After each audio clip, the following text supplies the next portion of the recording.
أعوذ بالله من الشيطان الرجيم. بسم الله الرحمن الرحيم.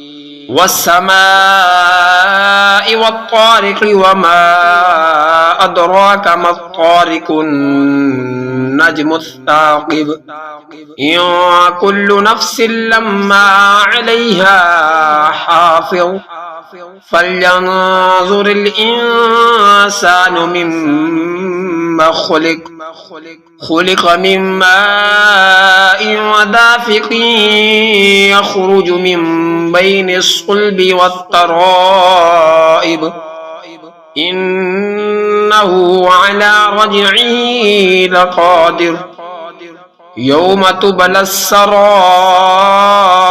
فما له من قوة ولا ناصر والسماء ذات الرجع والأرض ذات الصدع إنه لقول فصل وما هو بالهزل إنهم يكيدون كيدا وأكيد كيدا فمهل الكافرين أمهلهم رويدا.